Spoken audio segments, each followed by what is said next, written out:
excuse me. My fellow Democrats, my name is Strimling, and I am running for Congress to represent Maine people. I am running to represent Maine people and Maine families who are struggling today under the failed economic policies of the Bush administration and a Congress that has failed to lead. I am running for Congress because, like many of you, I am angry. I am angry at our government that gives tax breaks for the wealthy and bails out Wall Street while gas prices and food prices and health care costs continue to strangle the average everyday worker. I'm angry at policies that have widened the gulf between the very wealthy and the rest of us, that have allowed millionaire hedge fund managers to pay a lower tax rate than the people who empty their wastebaskets. Administration that has done nothing to reduce our dependence on costly foreign oil and nothing to reduce the effects of global warming. And I am angry at a government that fails to recognize that the war in Iraq is the greatest military blunder in our history and must end now.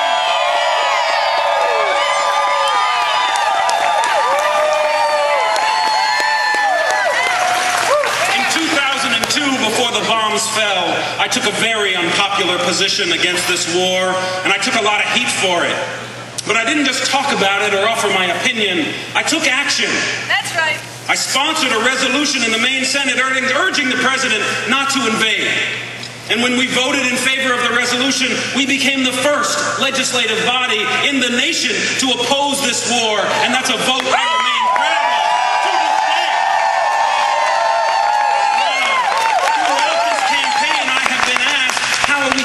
Iraq, and you know what? That's a fair question.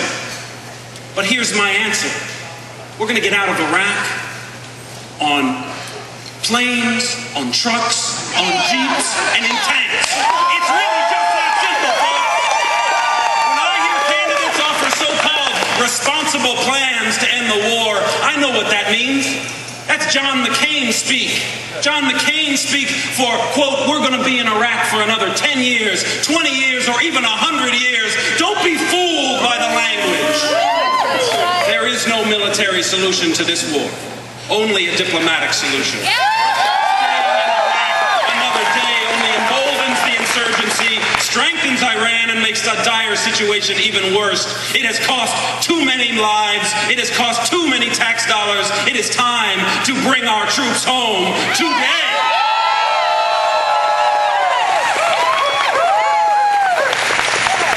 A few years after the war began, I sponsored another resolution in the Maine Senate. This resolution called on Congress to impeach President Bush and Vice President Dick Cheney for a long list of crimes.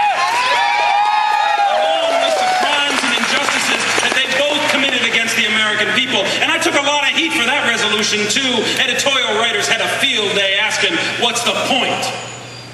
And you know what? I've kind of come around on this one. I no longer think impeachment is the best answer. I now think that we should lock President Bush and Dick Cheney in a room and force them to read the United States Constitution.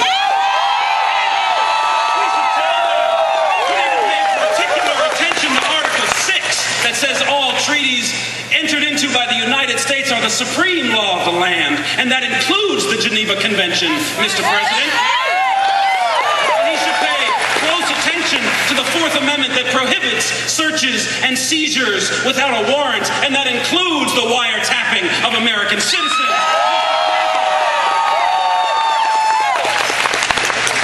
But just as serious as the crimes committed in Iraq, in Abu Ghraib and Guantanamo, are the economic crimes they've committed here at home against middle-class Americans.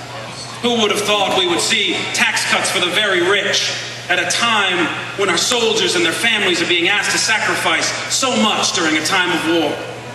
Who would have thought that in America the gulf between the very wealthy and the middle class would ever be as wide as before the Great Depression?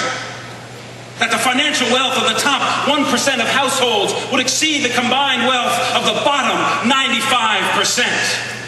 Who Who would have thought that we could see record oil company profits and sky-high salaries for CEOs at a time when hard-working Americans are struggling just to put gas in their cars, heat their homes, and put food on their tables?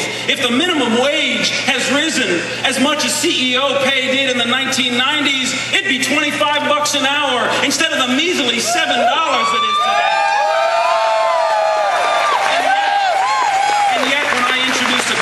Session of the legislature to raise Maine minimum wage. It was a struggle to get it passed over the objections of Maine Republicans. You know, and even one of my Democratic opponents in this race has sided with Republicans on this issue. Maybe he doesn't understand that Washington's economic and tax policies have put profits ahead of people and have turned the middle class into an endangered species. The dream of having a good-paying job, owning your own home, putting your kids through college, and saving enough for retirement is getting farther and farther out of reach for too many Maine people. This president just doesn't get it. This Congress just doesn't get it. Some of my opponents don't even get it, but you get it.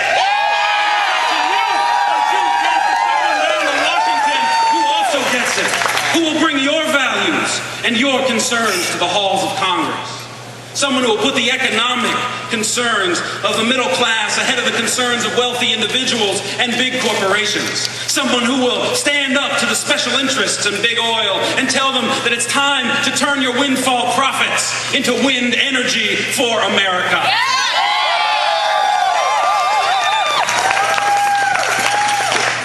Unlike one of my opponents, I don't have a lot of Washington, D.C. experience. I haven't met a lot of the congressmen. I haven't been to their fundraisers and their other events.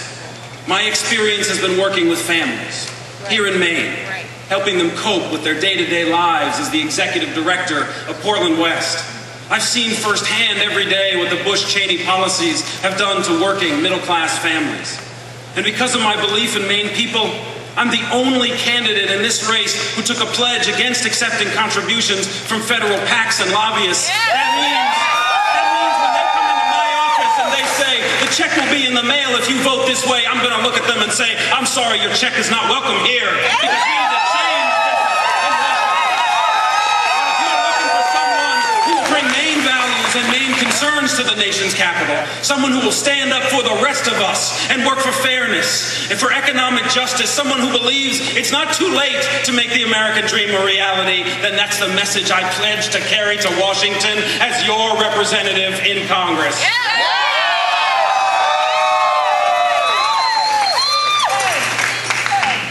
I remember a time not long ago in America. I remember a time when we were a beacon of hope and light for people struggling against oppression and injustice in the world. When we could travel abroad and hold our heads high, all of us serving as ambassadors to the promise and the greatness of America. But all of this has changed.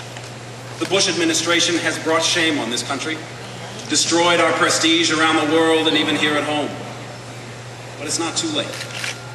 It's not too late to restore America's greatness, to take us out of the darkness and into the light, to make this country once again a model of democracy and justice around the world. Because we are all patriots, the sons and daughters of liberty and freedom, and we all know that patriotism is more than just wearing a flag on your lapel. We all know that patriotism is not owned by one political party.